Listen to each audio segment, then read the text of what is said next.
Have you ever been victimized by New Age spirituality? We've been waiting for you. We've been waiting. You're gonna want to listen up. I'm Megan, an intuitive life coach and Reiki master. I'm Ryan, a professional astrologer, and we want to show you what spirituality is by talking about what it is not. Con artist. Yes. Snake oil salesman. There are so many susceptible people out there. And then they're tainted. They're ruined. They don't want to come back to spirituality. We still have a lot to learn, and we will humble ourselves and learn, I think, every freaking day. This is Clairannoyance, a podcast of spiritual interference. Greetings. Greetings, Earthlings. Welcome back. Coming in from Jupiter.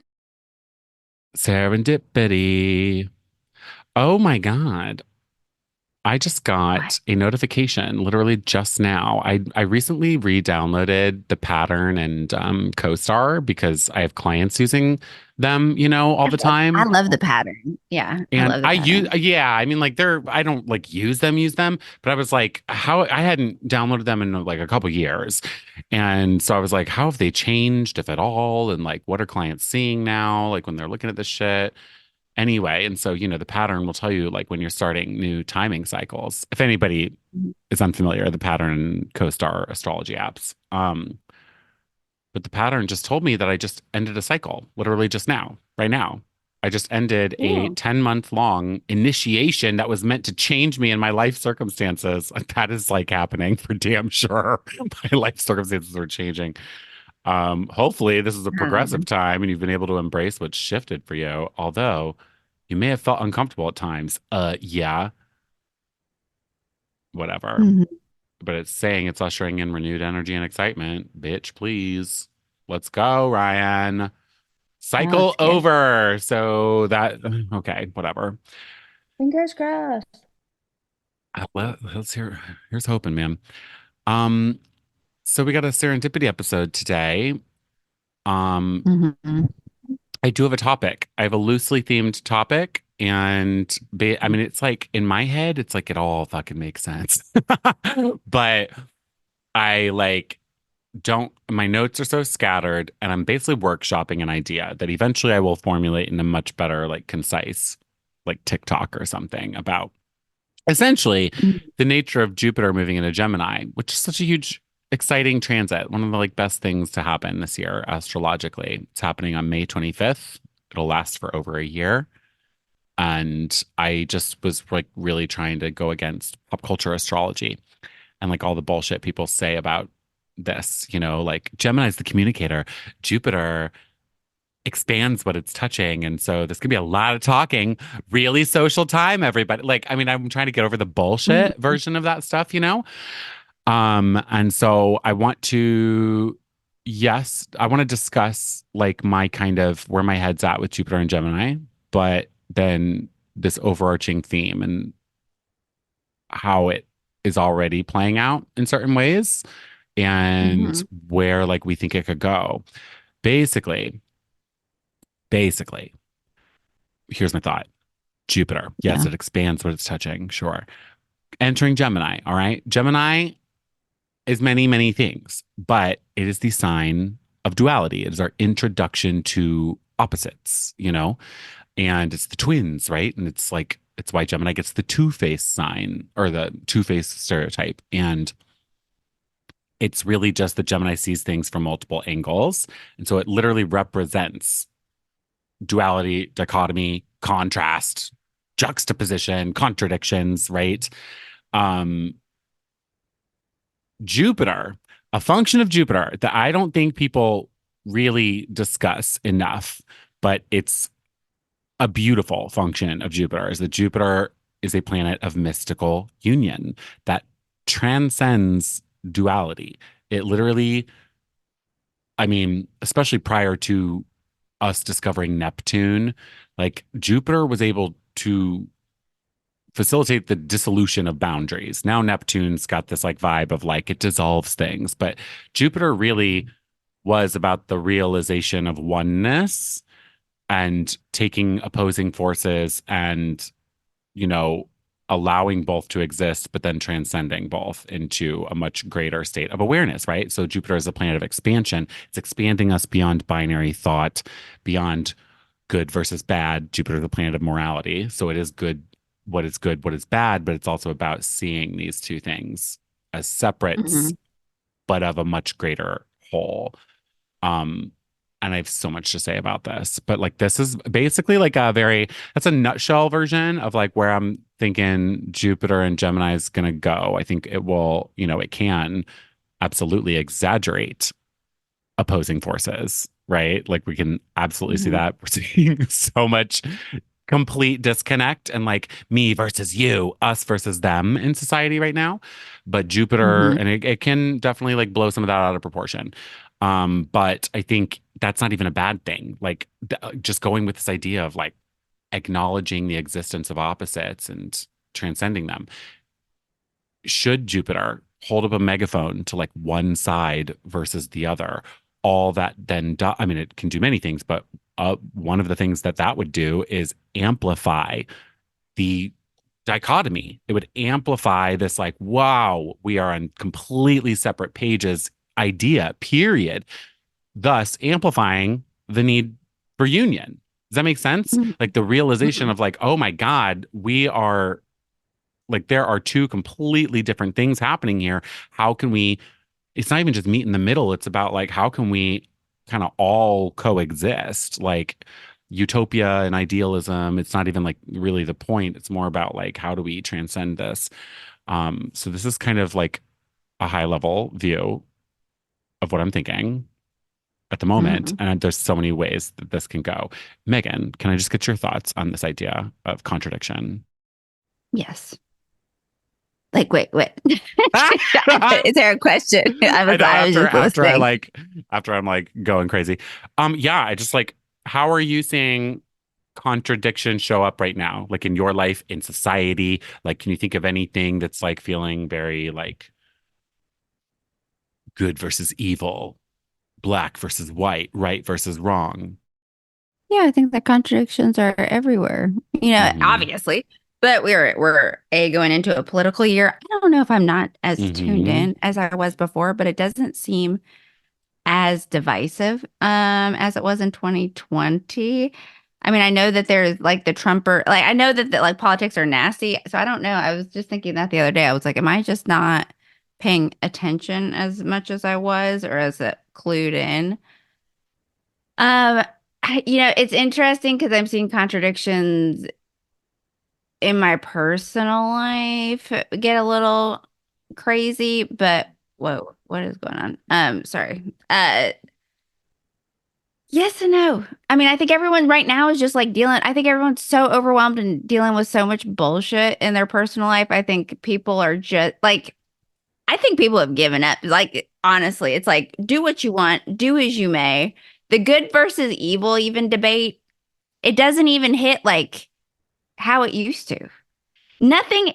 I think I'm just apathetic right now, to be honest. So I'm like, I don't care. Everyone do what they want. And I think people are so beat down right now in their life that there's no, does that make sense?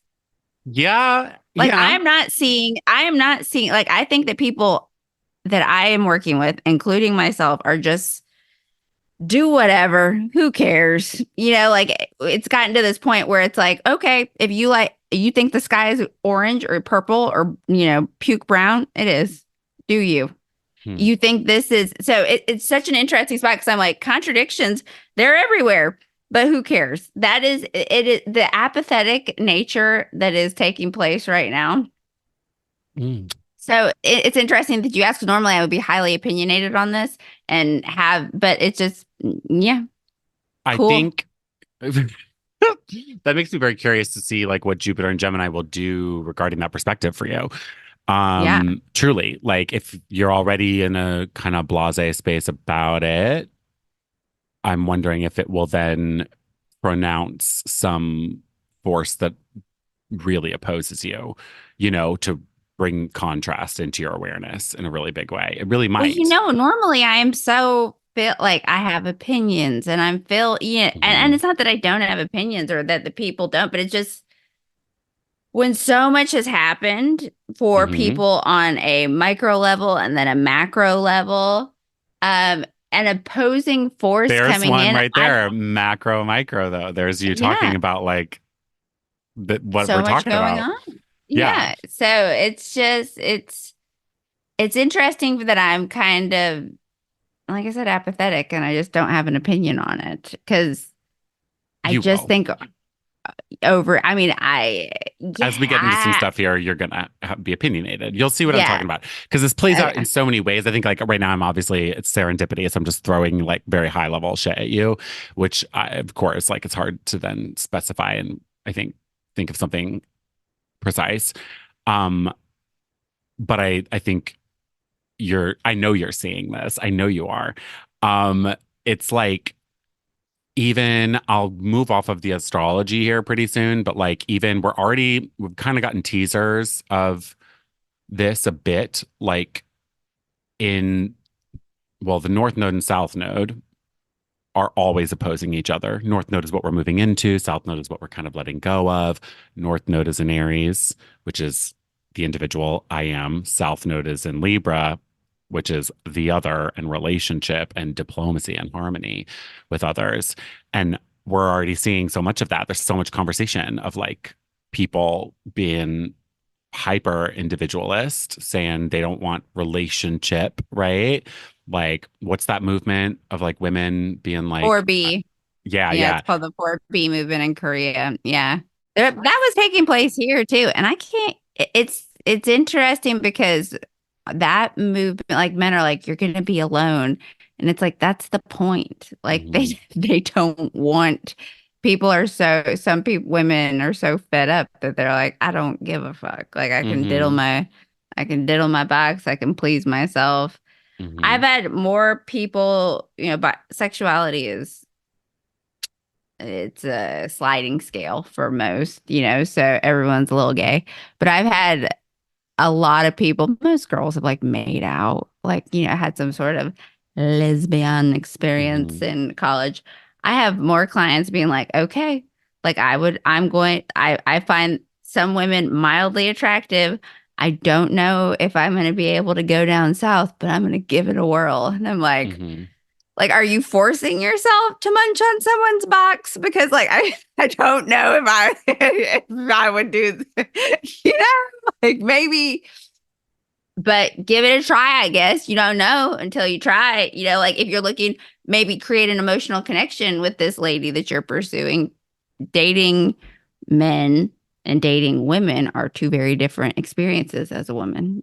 You're So, kind of bringing up something that I wasn't even contemplating a little bit, which is that Gemini's experimental and fun, and Jupiter could then be expanding. Like if you've especially been living in some sort of binary way, it could expand like your ability to jump to the other side and like play around with an opposing philosophy or perspective or in that case I mean, it's preference. interesting to see because it's like, they're like, how do you hit on women? And I'm like, well, what do Yeah. because it's like, well, I'm being friendly and that's just not enough. And it was like, I would probably get on the apps. I mean, because that way, for sure, that this is, that this person is also interested in what you're having to offer. So it's Hmm. interesting to see. I never thought some of these people too. I was like, I thought you were strictly dickly, like all No, day. true, true. I'll also say, like, I mean, like, I am seeing already people who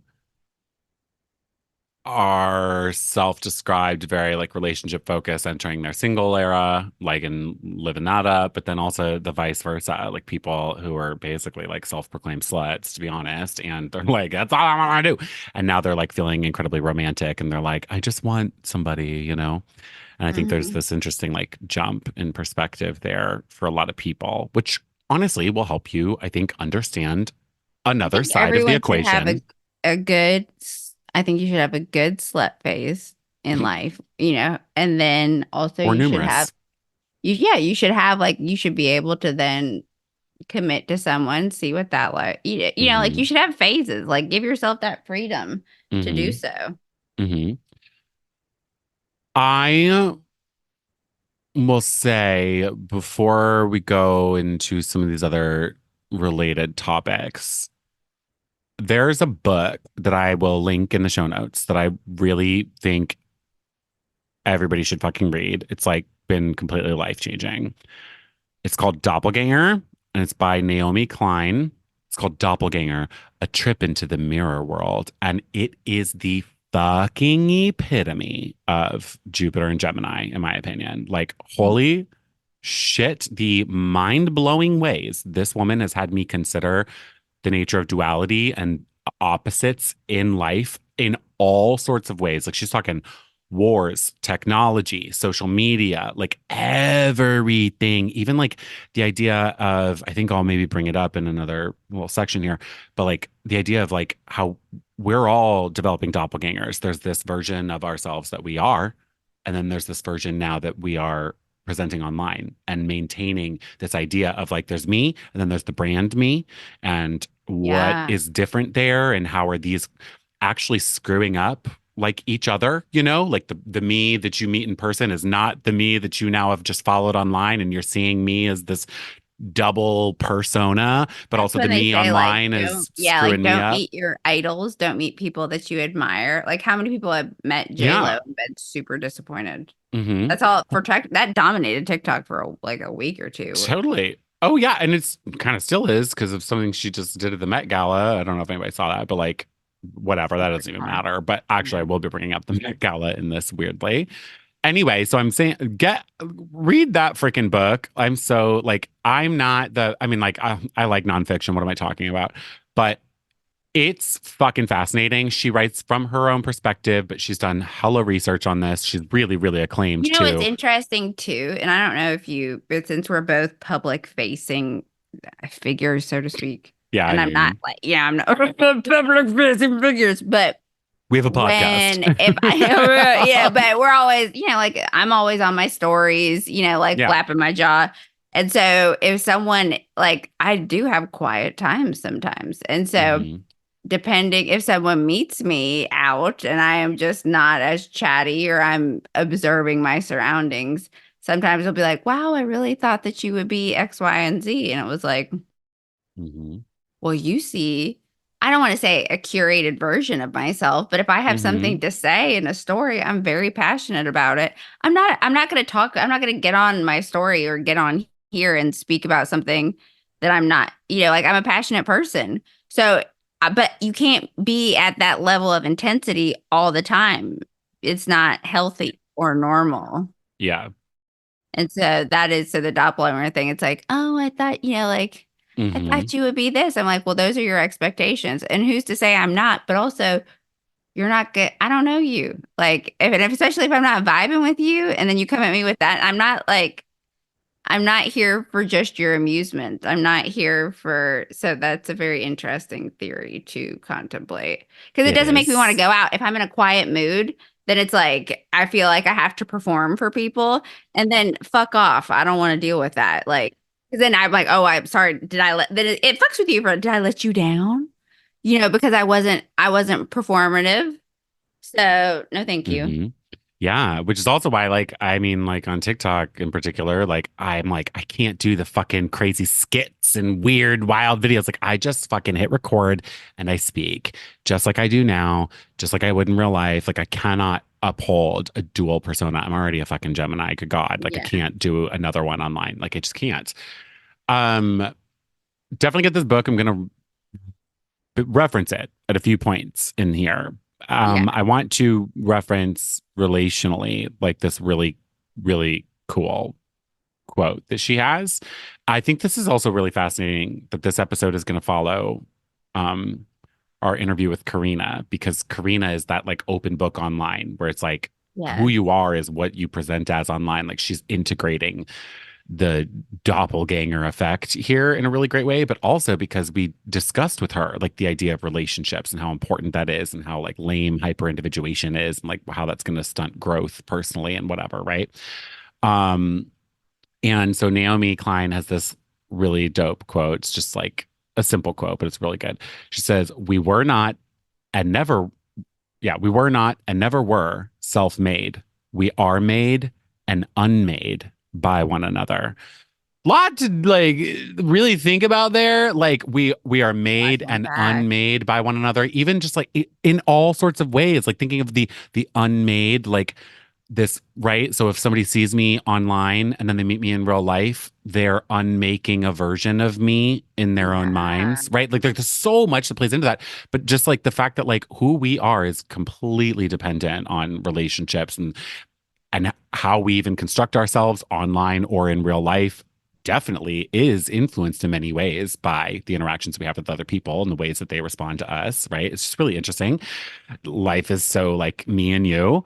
Um, and Hmm. just before I jump off of like the relational side of this, there's this concept. I'm not going to go like super freaking into it because there is like some controversy with this and it doesn't really allow for more spiritual and metaphysical components. It's much more about the material world, which I think is really dope. But I'm not staunch people who follow this philosophy or know a lot about this, like the history of this, or would listen to me and be like, "You're not talking about it the way that it was intended," or whatever. So I'm kind of being Hmm. light with this, but there is this thing that is huge, I think, for Jupiter and Gemini and what this will bring called dialectical materialism. In general, dialectical is about opposites, okay? And like how the mind perceives opposites, how we talk about dialectical uh, relations is like one of my favorite books. Anyway, about like how do we, you and me, how do we talk from different points of view and come to agreement and harmony with each other, right? Dialectical Yeah. materialism is all about the physical world and the concepts that guide humanity and how we live and how society is structured, our economics, our social injustices, right? And the Hmm. opposing forces at play with how literal humans live. And by becoming aware of those opposing forces in our physical environment, how we can create better systems for us all to live in, essentially. So even just thinking of this in a relational end, think of the concept of love. Oh, cute, right? Love according to this, and honestly, just I mean, it's logical. Love is inherently dualistic, dialectical, because it's not just love and like, oh, like you've got these good feelings for me. Love, of course, can bring that. But in love exists duality because love then also brings feelings of jealousy, possessiveness, like unfortunate behaviors can actually result because of experiences with love. And so to love is to experience also the opposing force or to know that that exists, right? And so just like understanding that. And then the way it's not about, again, being like, oh, how do we make a loving society where jealousy and possessiveness doesn't exist? I mean, maybe how can we like eliminate some of that negative behavior and move into a more loving space for everybody or whatever? But it's like, if we move into a greater, higher version of love or whatever, people are just going to be writing their own rules for what that means, right? They're going to have an experience maybe with jealous or possessive partners and realize like ways that they can healthily cut that out of their life or whatever, or work on those behaviors themselves, blah, blah, blah, and move into a greater version of love. But even as in this dialectical materialism topic, as we move into higher forms of more unity and like inclusivity for everybody within any topic we're talking about, higher love here can just bring about new problems that we don't even know exist yet, right? So it's not about like, oh, one day we're going to reach utopia with love, right? Like it's probably not going to happen. I don't know, maybe, but likely as No, we not on Earth. improve things, new problems come up too. You know, it's just like normal. Yeah. So just and that's all it is. Like this is just a framework to look at things with, to recognize, wow, this competes with this. How do we transcend, allow them both to exist, acknowledge them and allow it, and then create a better system for ourselves and each other and et cetera. So that's just like a relational aspect of things. Okay. Let's go pop culture, like go a little fun with it before I go into another serious topic. Looking just right now, like maybe by the time this episode comes out, it'll be like a little bit, old news a little, but the Met Gala, literally. What a freaking contrast, right? Like Rafah in Gaza getting bombed the same day that all these celebrities are paying $75,000 a ticket to attend this gala for what? For what? Like everybody's like, what the fuck is even the point of the Met Gala, right? And then you saw Haley. Did you see Haley Bailey? She's like a TikTok star with like 10 million followers. I don't even know if I knew who she was until this. But she wore a dress that was Marie Antoinette influenced and then made this viral TikTok with the noise of her saying, let them eat cake, which Marie Antoinette never actually said. But still, it was like, it's this phrase that's attributed to Marie Antoinette as a person. And so she's saying, like, let them eat cake right there where people are protesting at the Met Gala for Palestinians. And she's like, let them eat cake. It's like, good God, girl. Like, could you be so fucking out of touch with like the working class people right now? Like, you're just an influencer. You have no discernible anything. And we're the ones that raised you to this position of 10 million followers. And look, that's what you say now? Let them eat cake. So even just looking at pop culture in that way, the Met Gala, it's like, oh my God, there is seriously such a contrast. My favorite was Pamela Anderson. You know, like I think she was at the Met Gala? Like, yeah. And I didn't even see. Yeah, and she like ditched it, or instead of going to an after party, she had like minimal makeup on. She looked beautiful, and she ran through Central Park like after she like didn't want to go to a party. She just wanted to like run through Love. Yeah, Central Park compared to people like Jay. I got no problem. I think we're ending the celebration of celebrities. Of celebrities, where it's like, I don't care if you want to pay $75,000 to a ticket, but no one else gives a shit. And then even like the Tom Brady roast, like Kim Kardashian, Netflix had to edit them like booing her. And I like the comic that killed it was Nikki Glasser. I think that's how you say her last name. She was so good. Kevin Hart was like, oh, I mean, she was so funny. She was so, and Kevin Hart gave her accolades. And it's just, you nailed it on the head. We as a society put you on a pedestal, decided that these professions are worth more than, human life. We as a society gave some person from the Bronx named Jennifer Lopez this platform where she thinks now that she can treat people like dog shit. Yeah. So if we have given throughout life, because Hollywood's a newer thing, 100 years, 100, 200 years. Now it's time that we collectively, who are we celebrating and why? And what's the point? What the fuck what are you doing? I'm just so like, who's making an impact? How are you making an impact? Right? Jennifer Lopez is a fascinating person to even bring up because like, look at the doppelganger effect that already just exists within her. That's been so huge lately of like, girl, you are one of the richest, most famous people in the world, yet you are still rocking that persona of Jenny from the block, trying so hard, but you're not. They're rejecting. But she's playing both sides like as hard as she can. Well, and also, what do you have to prove? Like she's clearly got a chip on her shoulder, and there's something to prove because she wasn't necessarily fully accepted by Hollywood, so to speak, and she's always been this underdog in her mind. Let it the fuck go. You're not an underdog now. No, reap the benefits. My God, people would like literally murder to have your career, and you're just. I mean, and I don't remember her always like this. Like, I do feel like she was. I think it's a midlife crisis, honestly. Now that I think about it, maybe she was always a twat, though. I don't know. We don't know her. We only know this doppelganger. Like, But I think the whole thing is, I'll at least catch a glimpse of the Met Gala. I don't care. I don't. And now I didn't know it was 75,000 a ticket. That's tacky. And Anna Wintour, wonderful. Like, you're an icon, Vogue, all this, but the way. Who are you inviting? Why are you Haley Bailey? Who cares? Yeah. Well, and she's like got so many shady business practices too, like Anna Wintour. Like she's just like, I don't know, a lot of this celebrity stuff is getting exposed. And I'm just trying to think like as best as I can, I'm trying to think in like opposing forces, play devil's advocate, look at things from different perspectives right now. Like I really think Kendrick Lamar. a I great mean, you want Kendrick to talk? Lamar and Drake, Yeah. like this literal, like that is what is a huge beef. I Like, have and listened to Euphoria and Meet the Grams. I mean, they're poetic masterpieces. And it's just to the mm-hmm, point where you keep listening and you're like, oh, mm-hmm, oh, mm-hmm. oh, oh. Yeah. Well, and that's an interesting one because it's like people are seeing this authenticity coming from Kendrick, especially because he's not somebody who's like hogging the limelight. Like he hasn't put out an album in 5 years or something. Like he's living on his own by him, like with, just like doing his freaking thing and will emerge when he feels like creating art.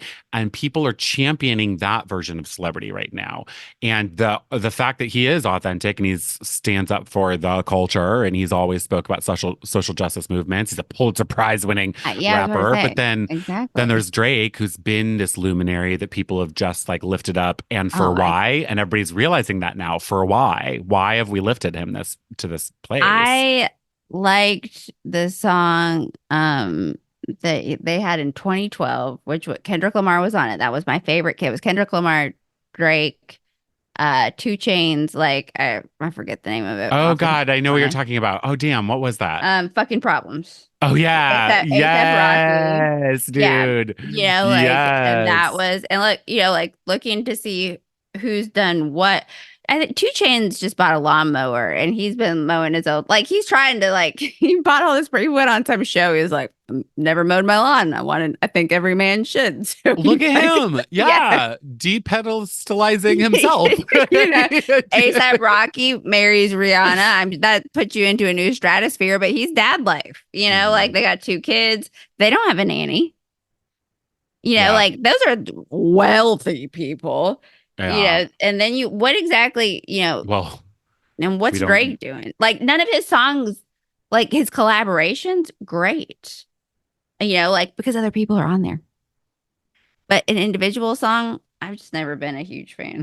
I was never a Drake fan, and this vindicates me so much. I always was like, every song he makes sounds the freaking same, and I hate his little sing rap thing. I just was never a fan artistically, and now definitely not personally. I never followed him, but now I'm like, I know enough. No, When thank that you, Millie Bobby Brown stuff came out, I was dude. like, I don't know why. It was like, and the way everyone was defending it, I'm like, she's what, 13, 14? Like, why are you texting her? Yeah, Like, why are you? And of course, as someone, I don't like, I was always friends with, I've always, I'm an old soul. I've always had older friends, but I could tell as a kid who was grooming me, so to speak.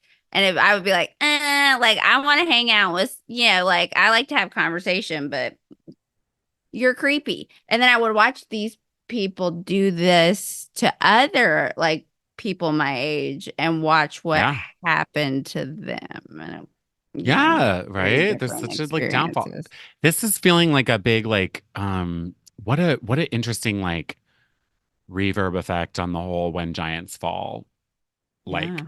uh theme that we had for April like still happening here basically because we're still technically in May moving into this new energy that's really coming in toward the end of May technically. Um I'll revert back to that in a hot sec actually like some of the celebrity stuff but like this is gonna make sense. I'm going into social media, just sticking with pop culture. I think that here's another quote from the Doppelgänger book that I just thought was so fascinating. It's another way, like this book literally has got my mind spinning. It really will Hmm. make you think of like this whole concept in ways that like you would never have thought of before. So she's saying in terms of social media, okay? She says, what does it mean for young people to grow up knowing that every casual photo, video, and observation posted online could, when they are years older, be the thing that keeps them from getting a job or getting into school or getting approved for an apartment? And conversely, what does it mean when those same posts, trying on a cute outfit, dancing alone in their rooms, could also be the ticket to influencer fame and riches? Like that sort of like dichotomy there of like, damn, you're so right. I could literally lose a job, not have a good profession because of my online presence, or I could be rich and famous. Like, Yeah. like the Well, and what? that's interesting too, because, as a millennial, I mean, I know this was ingrained in your head too, where it was like, Mm-hmm. you gotta be anything Yeah. you post forever will be on the internet. And now at some point I just had to I just stopped giving a fuck. I mean, I was just like, I am who I am. And also, I've always been kind of self-employed. I've always been doing my own thing. So it's like, well, if I had to censor myself, that's just not in my nature. I Yeah. rebuke it. I reject it.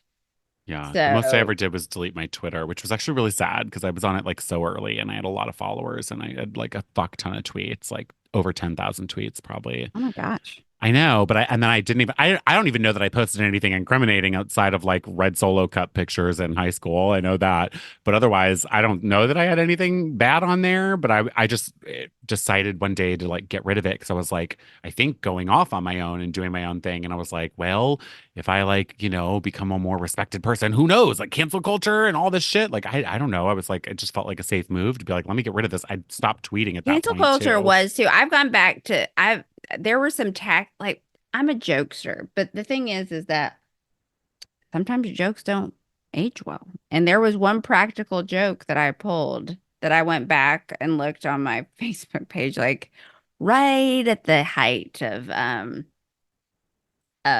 when, Trump was building this wall and there was just that discussion of, like ICE was kind of acting out of control and we were seeing all these things. And I had made a very tacky joke that there was photo evidence. And I was like, if that ever gets out, that's first off, the way it looks is so awful. I look like I mean, I look rough. The joke was I was with my buddy who's Mexican. We were fucking drunk at the bar having fun. And I forget what he was doing something. I was like, turn around, I'm gonna arrest you. And it looks so the judge like I'm fake pretending to arrest this guy. And he kept saying policia.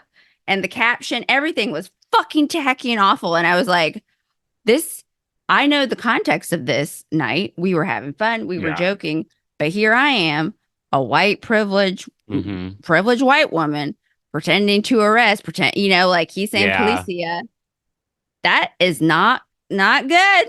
No, little bit of contrast there between your roles. Well, and it was like we were just, it was a Monday night. We were at the bar, no harm, no foul. But then I was like, God, so stuff like that. That's where I'm like, damn, because that's not. I would never want to misconstrue. It never is my intention to cause pain or harm to anybody, and that really could cause later on. I was 24 though.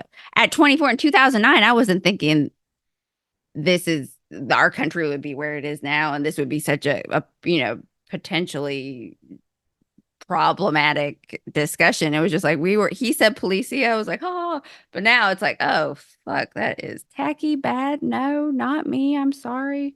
Delete this off the internet forever. Dude, I know. And the funny thing is, like, the internet is actually not deletable, technically, whatever. It really isn't. It's all there still somewhere. I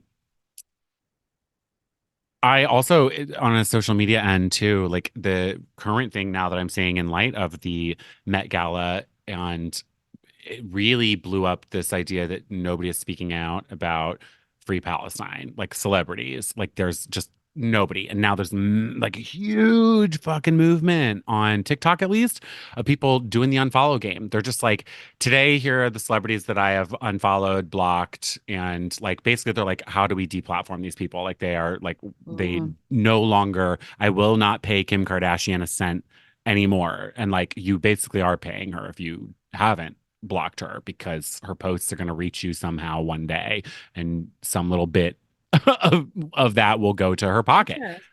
Yeah, so there's like this mass, like, I think that's really interesting. But then also, like, with the downfall of like some of this celebrity culture stuff, it's like I think there will hopefully be like a rise of some people, sort of like Kendrick Lamar. I don't know if he's like the best example, because they're still kind of like, did he beat his wife or not? We still don't know. He still needs to answer for that technically. But I'm like, okay, so I think it's great to not idolize celebrities for sure, but then also, what is I'm trying to think the downside of that, in a sense, where it's like, does that then play out in a way where we stop role modeling in certain ways? Like, do we stop looking up to people? Do we stop believing in mentorship? My hope would be that we just find better role models. I hope so. Like people who are making making a difference, like, and authors or humanitarians or even your grandfather. Like, go listen, like, instead of people. And no, fame is such an interesting thing. I follow this one TikToker who, she talks about how getting you into the place of being able to be comfortable, to be seen, to be famous. And fame is a tool that I think could be used in for great good, but I also think weaponized money and power to show who you are, that exacerbates. And we've given this platform to fuckheads. Like, so let's give it to people who, like, I love it when, like, a grandpa gets famous on TikTok. Like, go, Yeah, it's like, cute. speak your knowledge, king. Like, let's, you're 89. What do you have to tell me? So, like, let's give platforms to people who are worth a fuck. Agree. Moving on from that slightly, knowing that that's about the Israeli-Palestinian conflict, here's another duality situation, which again, interestingly, North Node in Aries, war, movement into war. South Node in Libra, a decrease of peace, a decrease of diplomacy. You know what country is Aries ruled? What? Palestine. So ideally, at the end of this, Palestine comes out on top. I mean, and I'm saying that like proudly here. I apologize in a way to listeners who are like very pro-Israel. My Gemini brain can see where you're coming from for sure, but it's not my opinion. I'm Yeah. sorry. It's just not my opinion. I am free Palestine all the way. I don't know how you could I don't know how you could not be, like, at least you can be pro Israel to a degree, but like, how you Well, can't be yeah, and pro it's government. You can't be pro anti-Zionist. government of that. Like, look at what these people are doing. Like, what? Put your ass in Palestine. Yeah, yeah. And there's plenty of Jewish people who also don't agree with this. Like, it's Yeah. wild. It's wild. It's wild. It's wild. It's like not all Jewish people are what is happening here. You know what I mean? But there is like, I understand. I don't know. There's a lot of obvious layers to this. Yeah. This quote is pretty fucking profound from this Doppelgänger book. Because, of course, she talked about Israel Palestine. I think this was literally published before the Oh, actual like wow. October 7th thing came out. So it's just like, wow, she had so much foresight in a lot of this. So she says, this is so wild to me. It would help if more conversations could hold greater complexity. The ability to acknowledge that the Israelis who came to Palestine in the 1940s were survivors of genocide, desperate refugees, many of whom had no other options, and that they were settler colonists who participated in the ethnic cleansing of another people, that they were victims of white supremacy in Europe being passed the mantle of whiteness in Palestine. Isn't that fucking nuts? They were victims of this in Europe, right? From whites. And then they just move into a space where now they have the mantle of whiteness and get to leverage that on Palestinians. Like all of this is true at once. That's what she says. That's crazy to me that they were oppressed from the same thing that they now use to oppress. You can be a good guy and a bad guy. It's always, It's wild. Like, I mean, that's just like, but that it's like these little contradictions I think people should really start considering. And hopefully Jupiter and Gemini, I think, is going to start making people consider this stuff versus being so staunchly like, I am this position. I think that's really important stuff to now look at. Like, no, that's actually be true. open enough to change your mind. Like, when new information presents itself, there's nothing wrong with being like, oh, I've never considered that. Let me think about that. And then if your gremlin gets activated, and I think maybe that's why everyone's so apathetic, because the gremlin's been activated so much. Could be, that inner gremlin just been popping off, at least over here. Yeah. Well, and just going along with that too, like I was saying about the concept of love, that's dualistic in nature. So is freedom. Freedom can be something like I'm free, like slaves literally being freed from their oppressors, right? But at the same time, the idea of freedom literally exists in people's minds where businesses can have freedom to oppress their employees in certain ways, right? So there's another side to freedom that involves oppressors and the energy of like oppressed. Like freedom inherently requires almost in certain ways a level of oppression, right? So Yeah. there's just like this interesting thing there of like what does true freedom mean? Like to experience that means to also know that oppression exists and it takes different forms in different ways, you know. How are you contributing to it? 100%, 100%. Um here are like a couple little cute quips, I guess. One thing that's like a random thing, but I read this quote in her book. It's actually a quote she quoted someone else, but she does this literary technique that I find so fascinating and so appropriate for her book. But then I had to look up like what's the technique called because I'm like I wonder if this technique will show face more because Gemini rules communication, writing, literary techniques, books, media, all this. So I Mhm. wonder if Jupiter's going to expand this. It's called chiasmus. I've never heard this word. I don't know if I'm pronouncing that right. But it's basically Don't where ask me. You know I'm gonna one, add my vowels. well, it's like where a sentence gets flipped. So the example sentence I have here is it's too ridiculous to take seriously and too serious to be ridiculous. So like a sentence Mhm. like that, you know, where it kind of flips like the words around, Yeah. like that's so freaking Gemini to me of like look at this from two different perspectives here. Like it makes me think like on the campaign trail, like politics as we near the election, which by the way, everybody, we are less than 6 months away from the election. Let that sink in. Um it makes me feel like there's going to be like I don't know, protest chants or election like, you know, taglines or whatever that use this literary technique. I'm like so curious to see if there's Yeah. this pops up in certain ways.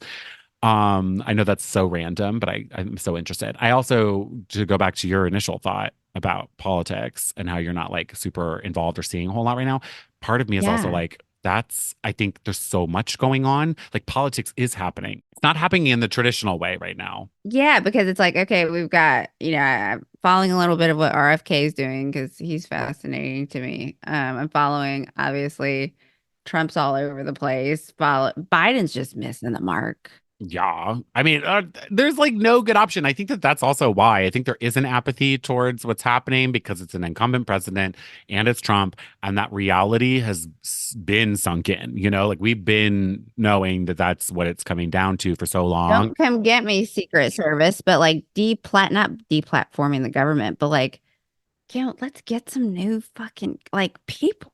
My God. I mean, like, how do we, oh my God, No, for like, sure, across the board.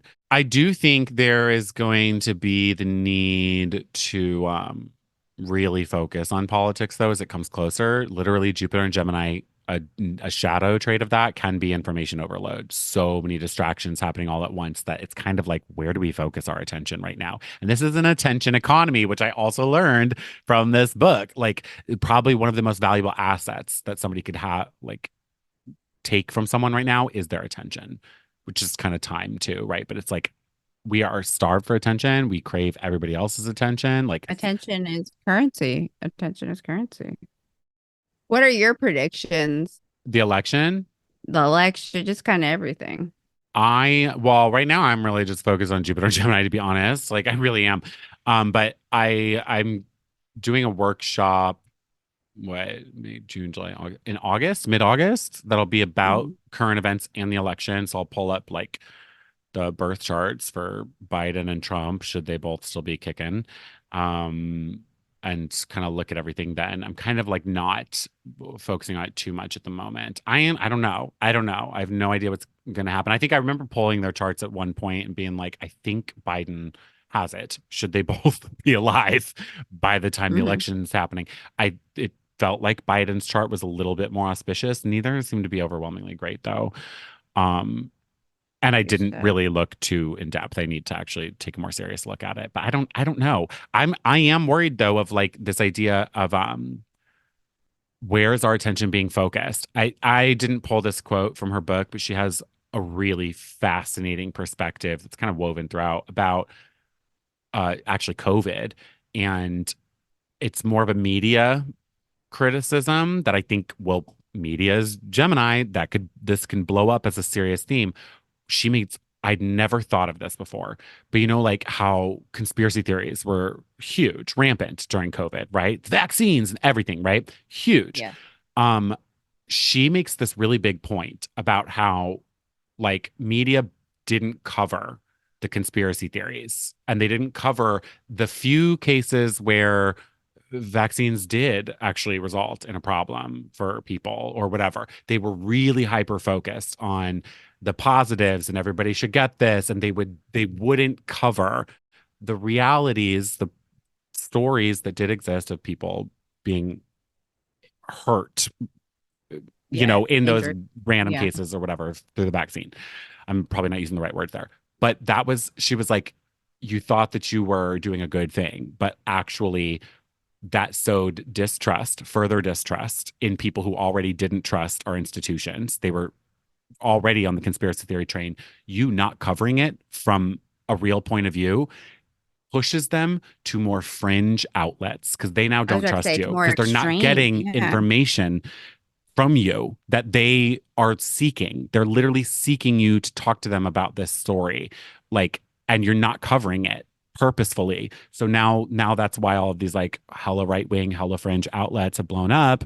And we're seeing a lot of like really fucking weird, disjointed, contrasting media coverage right now. Isn't that interesting? Yeah. Like that she put, I should have pulled that quote, but whatever, because she said it in a really dope way. And I was like, damn, it's so true. Like we journalists really are at fault. We purposefully did not cover a lot of things that we should have been covering, and it's fueled conspiracy theorists. It's interesting. Absolutely. And it's like that was a Yeah. story though. Why it's so interesting that we chose to be so one-sided. I think because there were so many people in so many places who were so adamant already about not, getting it. And there was such a pushback.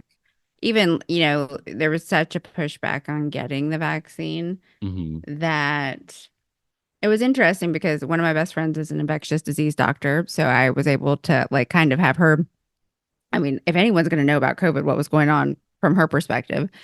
And then I'm in South Carolina, which was notorious for like we weren't California. I mean, y'all were the one of the first ones to go into lockdown. It's like things were kind of Yeah. locked down a little bit here for maybe 5 to 6 weeks, but there was nothing compared to what y'all went through.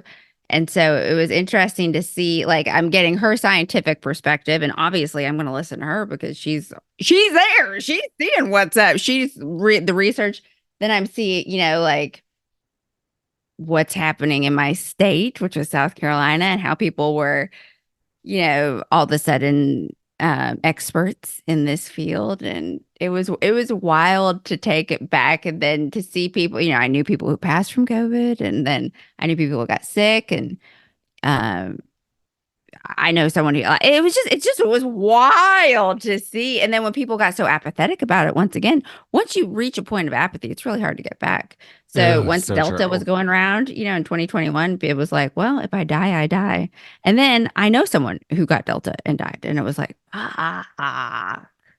it was wild. It was wild. I didn't enjoy that time personally. No. It was a really fucking weird time, man. Um I have like I think two more little quick things I want to read, and then I think we can wrap here. I just wanted to like I know that this was a lot of stuff and a little more academic and whatever, but like it really relates to the astrology. I really believe that this idea of looking at things from different points of view is going to come into picture Hmm. for a lot of people in a huge fucking way. Again, if you really are interested in this, which please be, please get the book Doppelgänger. It's like fucking insane. Jupiter seeks to understand, right? Gemini's curious and wants information. It's going to see things from different perspectives. Jupiter, though, is going to let what you take in, it's going to synthesize, first of all.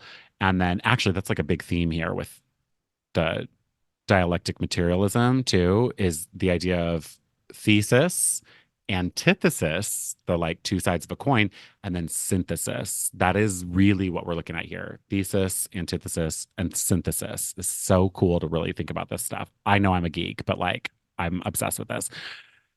Anyway, she says something really, really, really cool here about the nature of change. And I will say she's left leaning and she doesn't hold back in the book about this, but she's so cool about putting a freaking microscope and a magnifying glass and a megaphone on the right-leaning people and like their perspectives here to better understand them, which also just confirms why she's a leftist more and more and more, etc.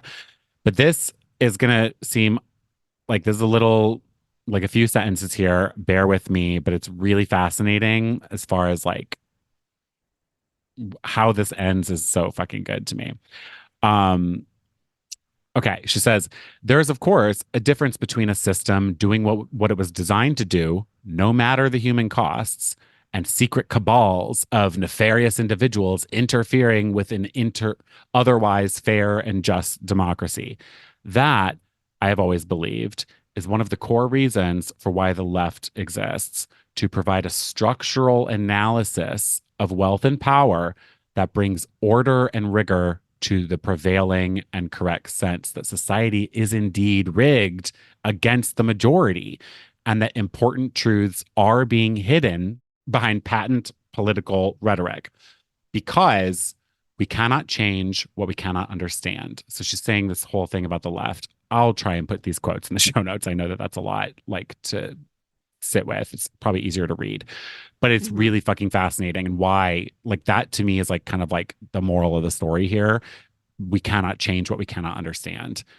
Gemini is the first sign of change. Ooh, It's the I like first that. sign that is a mutable sign, meaning it ends a season. All the four signs that end a How many season. people don't understand shit that they're talking about?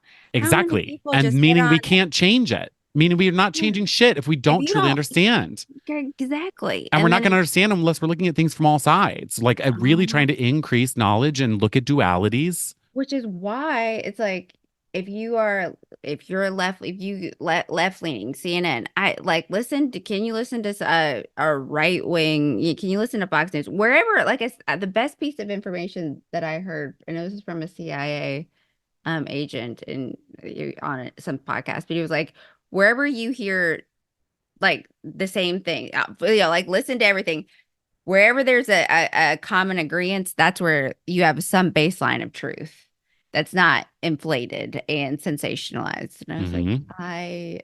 that makes so much sense to me. So if I'm listening to Fox News, if I'm listening to CNN, which I don't like either, if I'm reading blogs, where is a common theme here? Where is a common piece of information? And there is where there will be a propensity to truth. 100%, dude. Like, I love some of what she says in this book too about conspiracy theories and like how like it's so easy to be like that is such a conspiracy theory and just reject it, right? On face Mhm. value of what the conspiracy theory is. Her point is, but the system is rigged. Like there is a lot of most people are getting fucking screwed right now. So it's not about is there some secret cabal pulling the strings behind the scenes? It's about understanding why a mass group of people might think that would be the case. Once you understand their Yeah. perspective of how they came to believe in that conspiracy theory, then unity can happen, synthesis can happen, and we can all come together and develop some better system. That's the only point, according to dialectical materialism, that actual change and progress in human history takes place is when the two sides understand one another and then they come to a greater whole. Maybe this level of apathy that I'm seeing on a personal and professional and everywhere level is going to be the common ground that gets everyone back together. Because if you can't divide people, the whole goal is if people are divided, then that's good. Then you can orchestrate power. You can Mhm. that's where the cabal would thrive. But if everyone is so sick of everyone's shit, then maybe that's Yeah. maybe apathy. We're gonna take it from Gen X. Maybe apathy is the key here. Dude, I love that you even said that. Like seriously, because it reminds me of nihilism a little bit, like where it's like what's the point in anything, which is so Piscean actually, which go figure Jupiter rules Pisces. This is more the spiritual, mystical and unifying side of Jupiter actually is Pisces. And it apathy and nihilism seem like the same thing because Pisces is the final sign. It's this like venture into total darkness. Like you've experienced everything, so now you're kind of in this apathetic or nihilistic space of well, what's the point anymore? So it's total darkness of like, I don't see a direction. I don't see a point. I don't see a destination or a path that I'm supposed to be walking down. But it's only in that space that the light comes forward and you can actually see, like you get out of that apathetic space, right? By being in it, Yeah. then you find the way out of it. Let me say one quick thing. This is where we got to wrap it up. But the final thing I want to say isn't duality. This is from uh, a writer slash poet named Fernando Pessoa. It's beautiful. It's in his book called The Book of Disquiet. Literally one of the best writers I've ever read. But this is all about Jupiter knowledge. And I think it's just like a beautiful quote to end on. Okay.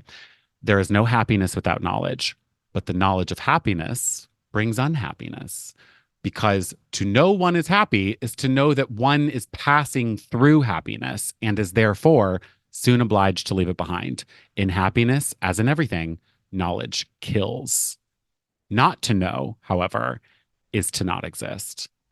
Isn't that fucking beautiful? Come on. I'm sorry. Anyway, so we got a jet. We have prior engagements, obligations, things to do. But that's a lot of fucking cerebral shit for We're you. busy people. We're busy apathetic people. We're busy, apathetic people. We don't really care. We're busy apathetic contradicting people. Maybe we'll see you next week. Maybe if you rate us 5 stars. Yeah. Leave a comment. Love you guys. Love you all. Thank you so much. Bye.